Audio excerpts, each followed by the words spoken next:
Well, there is one man who seems to be the happiest in America right now, second to Donald Trump, and that is Joe Biden. This morning, he addressed the nation with a big smile on his face. I know for some people, it's a time for victory, to state the obvious. For others, it's a time of loss. Campaigns are contests of competing visions. The country chooses one or the other. We accept the choice the country made. I've said many times, you can't love your country only when you win. Now, I don't think it is hard to guess what he is thinking. They shouldn't have dumped me, when in reality, his own legacy has been destroyed. As Trump asked only a week ago, have your lives improved over the last 4 years? And clearly the answer was no. Joe Biden failed in his duty to help the American people.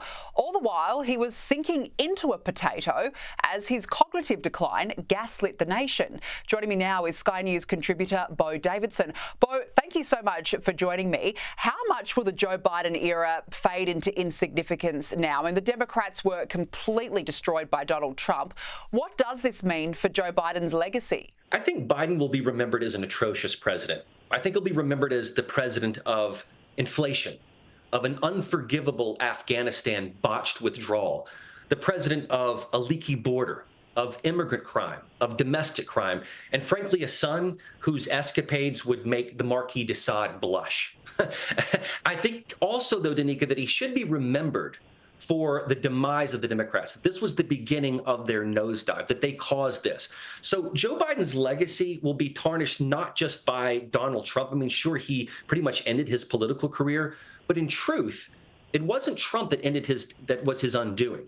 It was his own undoing. It was the Democrats' demise that caused this. And that's why he will go down, I believe, as one of the worst presidents in American history.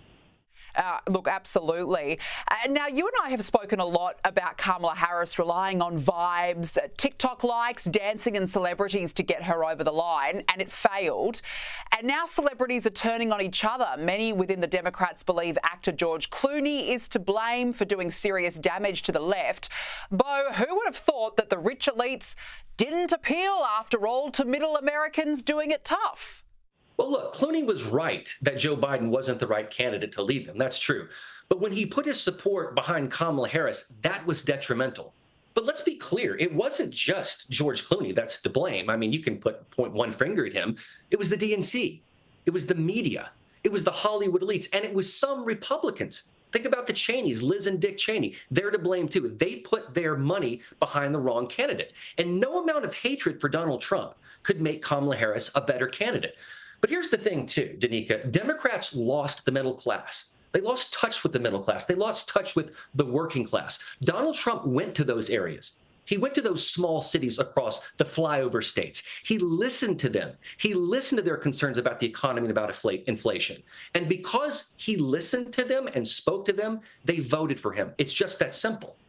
Yeah, and some of Hollywood's biggest stars have threatened to leave the US following Trump's election victory. Singer Cher, for example, claimed that she dealt with health issues that were directly sparked by Trump's presidency term in the first instance, would you believe? And she said that she would leave the country for good. Bo, have any of these elites actually stopped to ask themselves not how Donald Trump won the election, but why? Because that is key here. Well, there needs to be an introspection. There needs to be a whole recalibration of thought. But I'm fearful that that won't happen because of arrogance. These elites think that they can tell people how to think, how to vote, what emotions to have. They prey on voters' emotions. But the difference is the American voter won in this. They couldn't control their minds. And I think that's so critical to understand, that they've got to have a reckoning. The media has to have a reckoning. The elites have to have a reckoning that they cannot control the American voter's mind. And you know what, Danica, to those who said they want to leave the country, I want a list of those people. I want to make sure we're keeping tabs of where they are, because you know what? I would sing to them exactly like NSYNC sang. Bye, bye, bye. Don't let the door hit you on the way out. Make good on your promise and get the hell out. Absolutely. Bye, bye, bye. Good riddance. I like that one. And now what I found interesting was the female turnout. It was a significant part of Harris's election loss because she really needed that female support, and she banked on their support. When you think about it, her whole campaign was based on women's reproductive rights and abortion, but it wasn't enough. Bo, why do you think Kamala Harris failed to get as many women to back her as she had hoped? Because she wanted to make women single-issue voters on one issue alone, abortion. She thought that abortion was more important to women than the economy, than inflation, than the price of eggs and gas, and putting food on their families' tables, in safe cities, safe streets for their children. And here's a question that they should be asking themselves.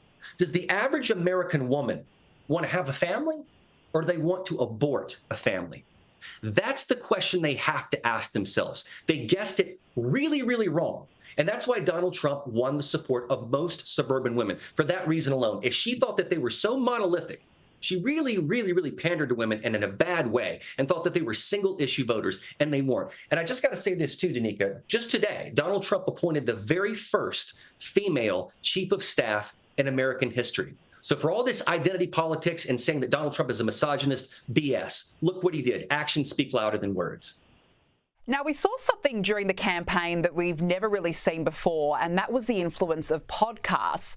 Trump did Joe Rogan, one of the most popular podcasts in the world, but he also appeared on a number of others hosted by young anti-woke men like Theo Von, Lex Fridman, Logan Paul, for example.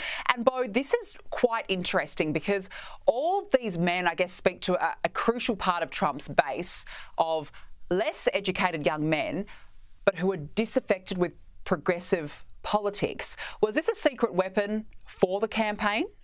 I think it was. You know, a lot of men supported Donald Trump. He had about an 18% advantage on Kamala Harris in terms of men, but young men listened to him. And again, why? Because he spoke to them. He wasn't too good to go on Joe Rogan. And Joe Rogan offered for Kamala Harris to come on his podcast, and she said no. She thought she was too good for it. See, that's the difference in these two campaigns. Donald Trump went to these people and went on these podcasts and said, I'm not too good for it. You can ask me anything you want. It appealed to young men's humor, to their sensibilities. And I think that people look up to Donald Trump as the alpha male. And the bigger issue is that this is a new era of citizen journalism. This is the beginning of the end of the legacy media. They can't tell you how to think anymore, because they've been wrong so many times. They've been inaccurate on their stories. Think about the Hunter Biden laptop story. It is the beginning of the end of them. So this is a new dawn, Danica. It's a new day, and it's the birth and the championship of free speech in this country. And I'm so happy about it. Totally. And yeah, look, the result was a vote against the liberal media for sure. Bo Davidson, it's been a huge week. Thank you so much for your insights this evening. You bet.